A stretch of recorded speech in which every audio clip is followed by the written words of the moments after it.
Hello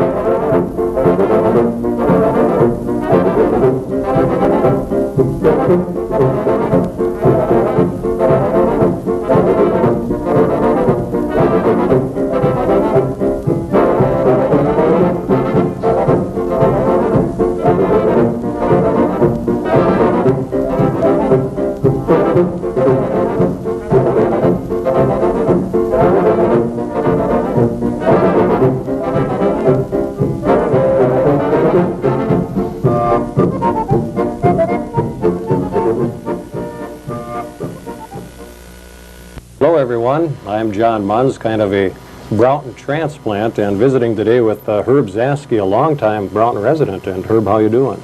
Real fine, thank you, John. Well, we've got, I think, a special treat for not only folks from the Brownton area, but also from anyone that seems statewide, national-wide. We're going to talk a little bit about the old days at Brownton, about the community itself, and also about the Lake Marion Ballroom, and a visitor that happened to show up in the early 20s. And I think before we get going to all that, we're just going to kind of start at the beginning now. You've been from around Brownton most all your life, right? Yeah, that's right. I was 1 year old when my dad moved down to Brownton, and I've lived there all my life. Now, what year would that have been? Not wanting to give away your age or anything. But. We moved there in 1919. Okay. And so I was a year old, and so you can guess my age from that. Now, is that the home place where you're at? That's right. I'm still on the same place that I was when we moved there. Now, I imagine all the years that you've been there, you've seen quite a few changes, not only in the community itself, but the general area. Oh, definitely. Yeah, farms were smaller at that time, and there was a creamery in town. Just about every farmer hauled his cream into town every other day. After a while, it was milk, and they'd haul the milk in every day. Mm-hmm. And there was a produce. They'd bring their eggs there, or they'd take the eggs to the grocery store in exchange for groceries. And, well, now we have the supermarkets. Everything has just changed. Yeah. Well, we have some photos here of the old Brownton. And why don't you just explain a few of these here. Now, this, I assume, is Main Street of Brownton. Yeah, that's the Main Street of Brownton. And actually, the one building is still standing on the corner where Wagner Pharmacy is. It used to be the Redmond harness shop, and from there on then was the produce, and it just goes on and on down the street. Then the bank was robbed, by the way, at one time, or somebody tried to rob it. There's quite a story about that, but we won't go into that. Well, how about this? Now, is that yeah, that's on the other side of the street again.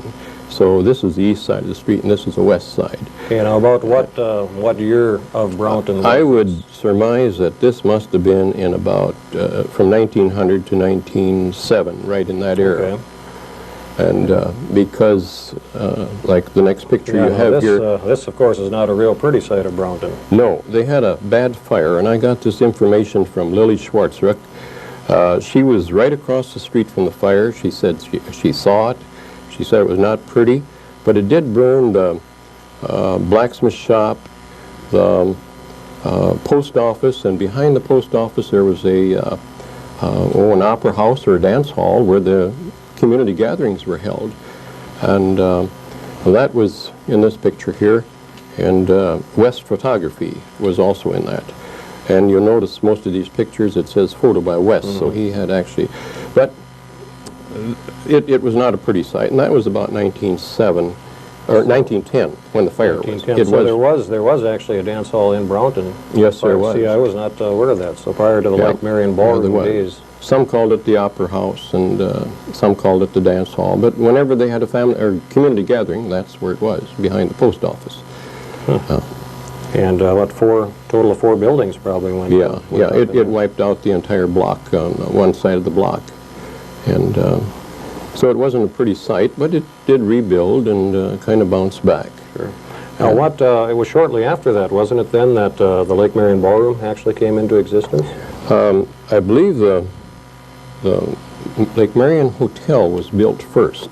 Okay, and I believe that was in 1902, if I remember correct. So the Lake Marion Hotel was actually out there prior to even Brownton as we saw it here. Right. Oh, okay. Right. Yes. It was quite a place, Lake Marion itself. It was called Lake Marion, Brownton, Minnesota. And the only road that went out from Brownton to Lake Marion was the road that goes from the Brownton Oil Company straight north, and it went as far as Dale Tottenham's house and turned west by our place where I live, and it came out to the blacktop where Jerry Cuyas lives, and it went west about a half mile and then straight north past what used to be Sylvia Kramer's place, and it ended up by Orville Zimmerman's place on the Lake Marion Road, then onward to where you live, by the shores of Lake Marion, and to Hutchinson. That was the state road, the only way to get to Hutchinson. And for those people that have been in that area, that now is a county road, of course. It goes all sorts of different directions. You're actually on a little gravel road back there now, but that was the township road now, but it used to be a state highway, yes. Oh, isn't that something? Yeah. Okay, now as far as you mentioned, it went past Lake Marion. Okay, at that time then, the Lake Marion Hotel, how big of a structure was that? How the Lake Marion Hotel was a large structure. It was 75 by 45. It was a terrifically large building, and it was 14 rooms in there. And it was there 18 years before the ballroom was built, the pavilion, if you want to call it that. Well, let's get to the ballroom now. The original Lake Marion Ballroom, now a lot of folks, of course, know where it is now. It's been there, since, I think, since about 1965 or so. But the original structure was actually down by the lake a little bit more, wasn't it? Right. It was where the Supper Club is now, just a little bit to the northwest, but near the lake shore. It was not too far away from the lake shore. And it was an octagonal structure, or round, whatever you want to call it, but it was built in a sort of round, octagonal, or I believe it was. Okay. I'm just going to interrupt you a second, Herb, and jump back to the hotel before we talk any more about the ballroom. Do you recall at what year the hotel no longer had guests or anything like that? When did it quit functioning? Are you sure? Oh, no. I do know that in the 1930s that some of the dance bands would spend a week at Lake Marion and stay at the hotel, and that was their vacation. And there was a well-known Metro College, I don't know if I dare mention the name or not. The coach was Tommy Antle. It was St. Thomas College. Oh, is that right? They had their summer practice out there for the football team. Oh, I suppose they could come stay at the hotel. They stayed at the hotel. They used the baseball field as their practice field, and after their practice, which they were sweaty and so on, they could all go jump in the lake and take a nice swim, and it was just kind of ideal. They loved it out there. That's nice and handy. Before we go too much farther on talking about these things, we can give the folks a rough idea of where some of the stuff was. First of all, now this photo here would be the hotel, right? Yeah, that is the only photo that I have come upon that shows the hotel structure itself.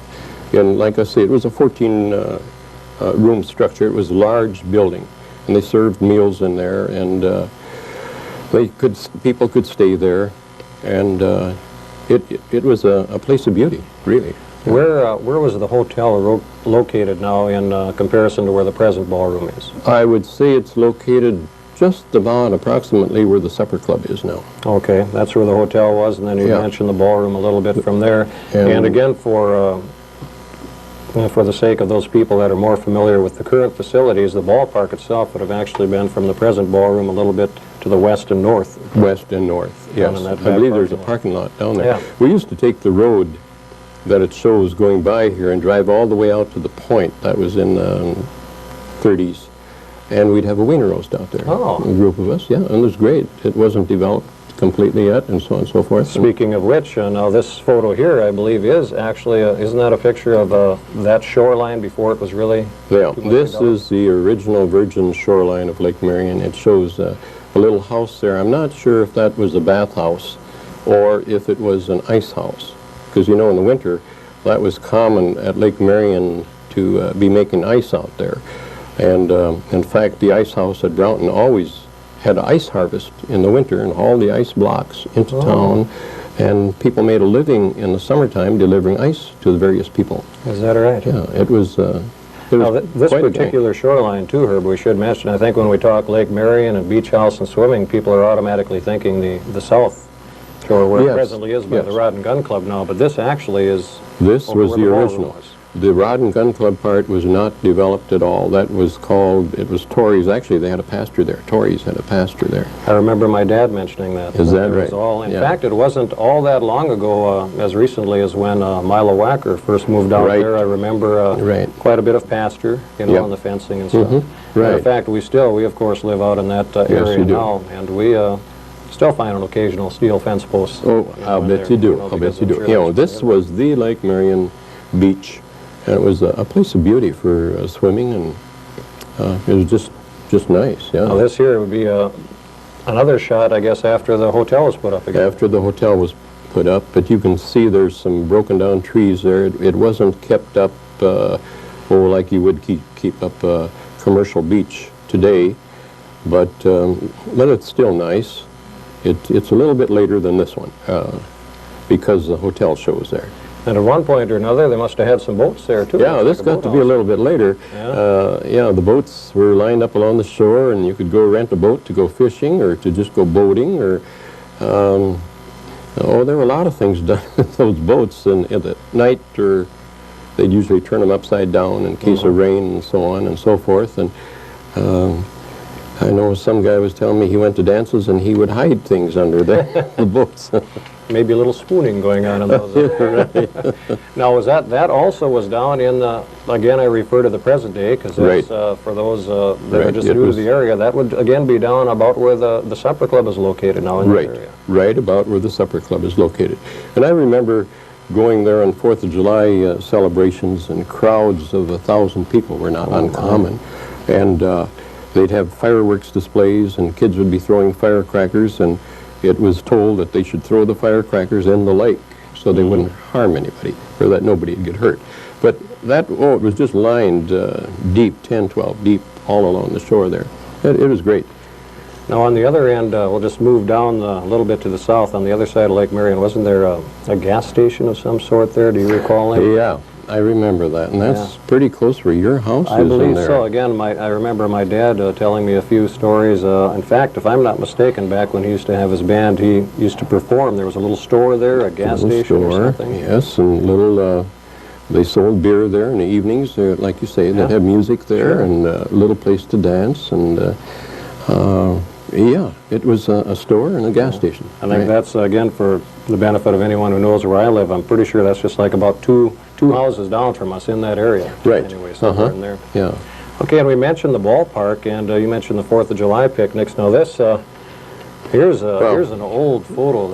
This is it was very traditional at that time that our class picnics would be held at Lake Marion. And of course, what was a nicer place to do it than out at the ballpark, or where there was a lot of elbow room.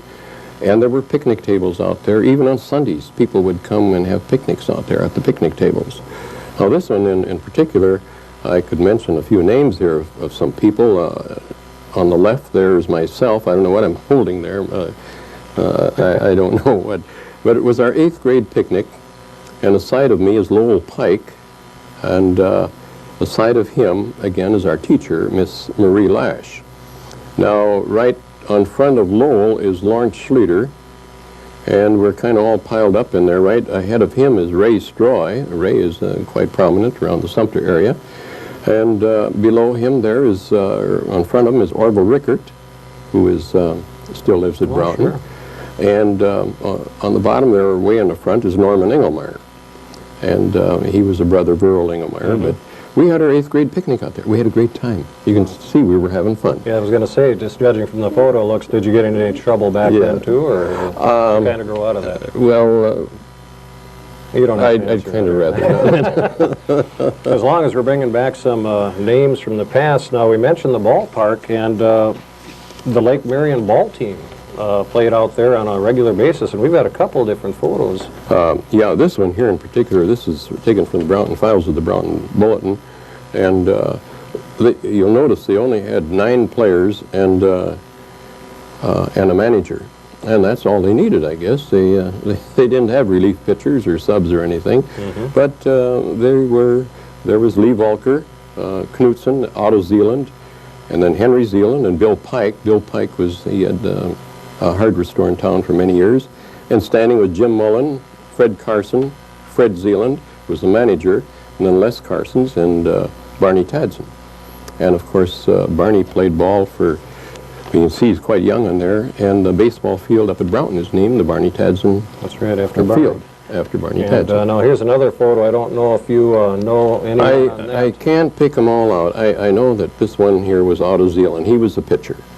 And Bill Pike is there in the middle again. And the others, I just have a little trouble knowing, and I don't think the names are on the back here, no. So I hope I've helped you out some Faces there. from the past, yeah. Well, it's kind of interesting. The reason we're going back that far is because someone my age and most people now, you talk about the Lake Marion Ballroom or the Lake Marion Supper Club, which really has not been there all that long either. And No. that's all you think of. Yeah. I mean, to go back and see that, I mean, here was a full ballpark, Yeah. the boat launching, a motel or hotel rather, and of course the ballroom. And we started talking a little bit about the ballroom. Let's talk a little bit more about that now. They, big names, that's some big name entertainment out there. I know, like in the 20s and 30s, they had some... I remember the ballroom best from the late 1920s all through the 30s and the early 1940s. And on Sunday nights, it was very common. You had new time dances. We called them the new time. And you talked about some big name bands. I guess the biggest name that I could mention is Lawrence Welk. Lawrence played out there twice that I know of. And the second time, he was such a featured attraction that they had to get tickets in advance for him. And it was by reservation only. And of course, with some other names are Tiny Little. And I remember seeing Tiny Little on Lawrence Welk's programs once in a while. And then there was Guy DeLeo, Blue Gordon, Lynn Kern's Rhythm Club, Cliff Keys, Verlin Gieb, and there were others. But these I can offhand think of were there quite often. What did you have to pay to go to a dance like that? A dance like that, the ladies paid 25 cents. And the men, it was usually around 50 or 75 cents, depending on what band. Changed it a little However, bit over the years. however, when Lawrence Welk played there, I believe it was $1.50 straight for everybody. Still quite a buy. It was still quite a buy. Yeah, it sure was. And also, I guess, in addition, that the modern bands you talked about, they had old-time dances. I remember talking to the likes of the late Harold Laffemacher and people like that, the Six Fat Dutchman. I know all these people used to play out there, too. Yeah, that was a Thursday night dance, and it was always the old time, we called it. And of course, some of the bands that I can remember, now you mentioned Lachermacher and so on and so forth, were the Six Fat Dutchmen, Slim Jim, Dutch Much. I remember Eppie Abram played with Dutch Much, and Whoopie John and the Lamplighters, that was Frank Lamp and his group, and the Deutschmeisters, Jerry Dostal, and Jerry is still around, very active. in the Glencoe area, Fez Fritchie and many more. I remember Wally Pickle playing with the Jerry Dostal's band. That's right. Of course, Wally grew up around that Brownton area Yes, with he his did. brother Roy. Yeah, he went to the Brownton School. Sure. And so we did have a lot of them there. Is the price pretty much the same for those things? No, it was cheaper for those dances. It was usually 25 cents admission and ladies free. Oh. I guess they figured if the ladies went in, the men would follow with 25 cents. Well, some things never change. Something, yeah. And of course, featured dances there were polkas and waltzes and a butterfly and the schottisch and sometimes some square dances and some others. I imagine back in those days you pretty much just had your soft drinks, so you didn't have any spirits, so to you speak. got to realize up until 1932 or 33, it was pretty much prohibition, or maybe even 34. I remember when Franklin Roosevelt got to be president and he worked to get that prohibition repealed. But before that time, there would be white lightning vendors, if you want to call them as such. I have a good friend at Brownton who was one of them, and he laughs about it at times. But yeah, there were vendors out there, and the going price for that was 50 cents for a half pint. Oh, is that right? Yeah. So you figure that out, that'd be $8 a gallon, and he said he paid $5 a gallon for it. But it was a good night's wages, $3. Oh, sure. And he was telling me that he couldn't carry that 5-gallon can around with him all night, so he would try to hide some of it under one of the boats that were tipped upside down. And he came there because he was running out, and here was a couple sitting there and talking very sincerely to each other with their arms around each other, and he hated to ask them to move just so he could get at his supply again. How many people did the old ballroom? I cannot recall it, of course. About how many people could you get in there? Oh boy, you're asking me a real tough question, but I would guess that if it was crowded, there were 90 booths in there. Oh, okay, that's... So that was large in itself. And then after a while, in the later years, a beer garden was added to the south end, and that took care of quite a few. But I would judge anywhere from 500 to 700, something like that, that it would hold. That would have to be a pretty good crowd. Now, the old ballroom was circular, was it not? Yes, either octagonal or circular. And then I remember kind of a big post or something that in the center of the ballroom was, there was a weight-bearing post. Okay. It was about 18 inches in diameter, and it was completely covered with mirrors. A lot of them called it the center post of mirrors, and it was beauty. And I can remember some guys, they'd be dancing with their sweet little flower, and they'd go gliding toward that mirror just to see how graceful and handsome they looked while dancing with their little sweet charm. The center post was of mirrors. It was. You mentioned, people being with their sweethearts or whatever. Now, the dances in those days, it was a little different. Like now, a band will take a little break each hour, but wasn't there like a bigger break somewhere throughout the night? Or about 11:30, it was called intermission, and the dance would break for maybe 15, 20 minutes, or maybe even 25. And at that time, it was traditional that the young man was to take his lover or his sweetheart and treat her to a sandwich or a soft drink, or maybe they'd just stroll hand in hand if they were short of money beneath the oak trees. That was quite traditional. When the music started up again, they all came back to the dance hall. Beautiful countryside out there. Oh, it is. Yeah. Well, we talked a little bit about that big post in the middle, and that really really figured in some news, not only locally, statewide, but nationally. When was it? About the early 20s, 1921 or somewhere in there, that a mysterious guest appeared? I was going to say in the early 1920s, but now I did find out that it was actually, as close as we can pinpoint it, about 1921. Okay. That this incident that you're talking about happened, and I don't know if you want to, it gave the ballroom and the surrounding area some dubious publicity. Yeah.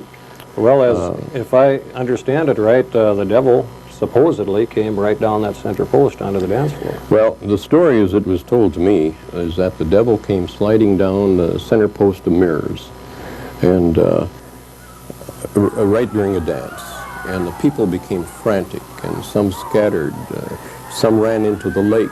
Now, these are stories. I wasn't there. You follow me? Oh, these were the stories that I heard. Many stories. And some ran home, left their cars parked there. And the entire episode was not to have lasted long. I was just going to ask you how long, you hear all the stories, and you wonder how long something like this could last, but apparently you supposedly down and out? Yeah, it was, they said it didn't last long at all. It was just, what would I say, a scary thing for a while. And one guy even claims the last he saw the devil was he saw him walking across the lake. In all sincerity, he told me this. Now, I kind of laugh about it. You're smiling. But yeah, well, who knows? Yeah, who knows, yeah. But you'd mentioned the stories. I recall hearing stories over the years about this, of people literally jumping out of the windows of the ballroom. As a matter of fact, we have a photo here that a lot of people, it wasn't that long ago that this bridge was replaced. Yeah, and, right. Why don't you tell the folks a story about, he was a passenger, I believe. Yeah, naturally, a lot of stories followed, but one of the stories that was told was that two fellows had come out to the dance in their Model T Ford. It was in a Model T Ford. And they became frantic. They ran to their car. The passenger jumped in the seat, and the driver of the car started cranking the car because there were no automatic starters in it at that time. He was cranking the car, and it didn't start right away, and the passenger jumped out, and he started running for Brownton. And he ran, and the driver of the car claimed absolutely 4 cranks of the car later it started. And then he got in his Model T and he started toward Brownton to pick up his passenger.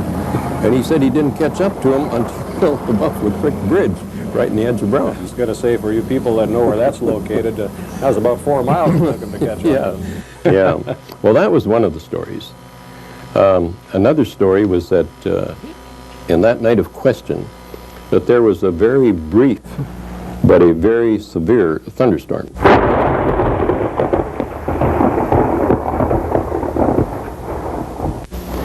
And at the time, a repair job was being made on the hotel, and there was a lot of scaffolding up there.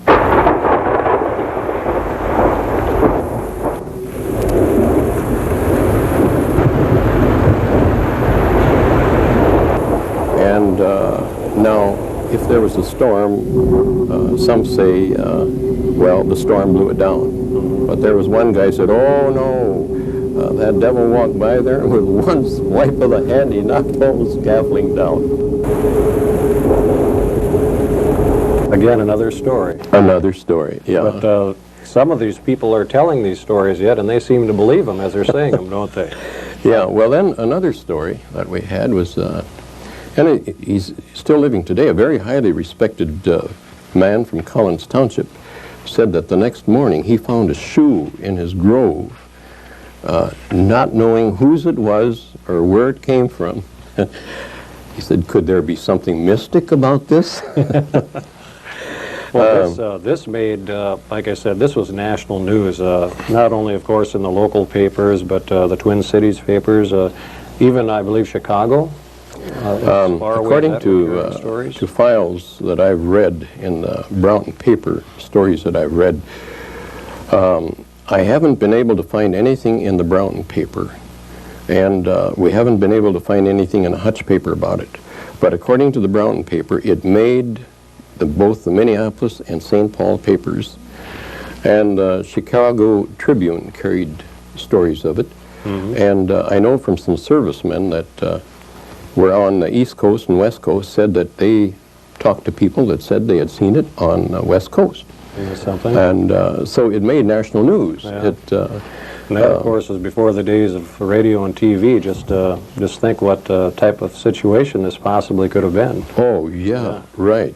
That's, yeah, it could. Oh, one more story that just comes to my mind was that there was a guy, he ran cross country, and he didn't go on the old road that I was telling you about that went back to Brownton, but he was running cross country, and he was cutting across on the north shore of Lake Addy, where where the creek joins Lake Addy, Buffalo Creek joins Lake Addy.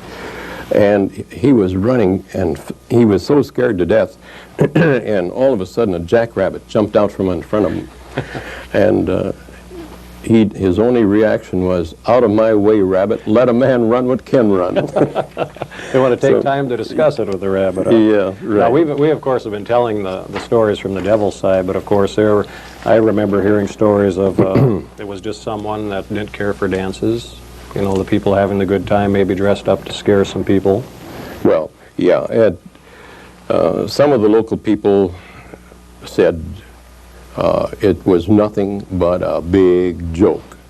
And then some other people said, oh, it was no joke, I was there. And,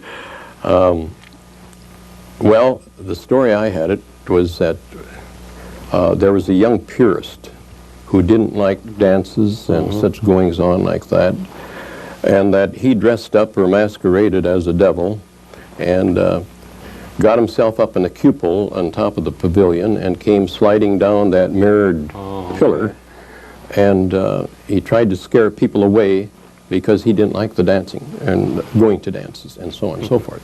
Now that's one story. Another story has it that people in the Brownton area were always known to have some fabled jokes or to be pulling jokes on somebody. And when you really think of it, what other community had such nicknames as Cuckoo? Cuckoo Charlie, that was a common name. Sure. And Slewfoot. And he was a blacksmith in town. You didn't say you were going to the blacksmith, I'm going to Slewfoot. And then there was Slicker. He ran a restaurant in town. And then there was a guy by the name we called Schnaps. And then there was a heavy-set guy, a little heavier order, and we called him Speck. Well, that's a German word for fat. And then Kluck. And Spooks. Why, I bowled together with Spooks Yankee for years. We never called him Albert. We called him Spooks. Hey, Spooks, it's your turn to bowl. And then there was Shadow. And the reason it was Shadow was he was the guy that sold the white lightning at the dances. And if they wanted to know where to find him, he was standing against an oak tree, and they called him Shadow. And then there was Bull and Blick, and the list goes on and on. And those names are used so common that no one even smiled when they were used or when they were said. And so, was it people like that in the community who like to tell some fabled jokes and then elaborate on it? It's hard to say. And then there were some that said this lightning, or this thunderstorm, that it was maybe just a mirage, that during the flashes of lightning, the lights out there, you know, we didn't have REA in those days. They had a regular light plant, that the lights would go on and off and on and off, and that maybe people saw some things that they thought they saw, and maybe they didn't see them at all, that it was just a mirage. And then the like you say, imagination kind of went from there. Yeah, the imagination went. Who knows? Well, I guess I'd like to... It can go either way. Yeah. Was it a mirage? Or was it just a fabled joke that people wanted to elaborate on? Was it a purist who wanted to scare people away? Or was it really an appearance of the devil? No. But on the other hand...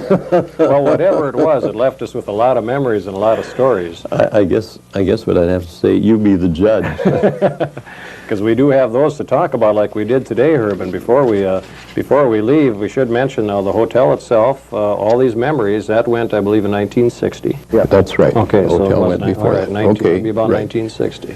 And 5 years later, the ballroom that we've been talking about burned down. Yes. There was a wedding dance there. I know Harlow Penaz and Mary Mormon had their wedding dance there that night. Yeah. And then the ballroom itself burned. The Deutschmeisters played there that night. Okay. That I remember. I wasn't there, but I remember telling about it. I was told that Tommy Dorsey had played there just the previous fall, too. Because, so it was a big name place. They're both gone. Of course, we have the present-day ballroom on top of the hill now. That got moved to the top of the hill. Yeah. And has been there since that point. And so was that ballpark fund that we talked about. That's a parking lot now for the new ballroom. And only memories remain. And but each did much to publicize the Brownton community. And since they were referred to as the Lake Marion Ballroom, the Lake Marion Hotel, and the Lake Marion Ballpark of Brownton, or near Brownton. The ballpark itself is still a parking lot, but I remember some pretty good baseball games played out there. There was semi-pro even, and there were crowds there on Sunday afternoon, and the popcorn stand there, and vendors, and it was just a place that I just can't forget. Well, I'm sure a lot of people can't, and Herb, it was nice visiting with you about this, and hope we brought back a few memories for some folks watching. John, thank you. It was my pleasure. Thank you, Herb.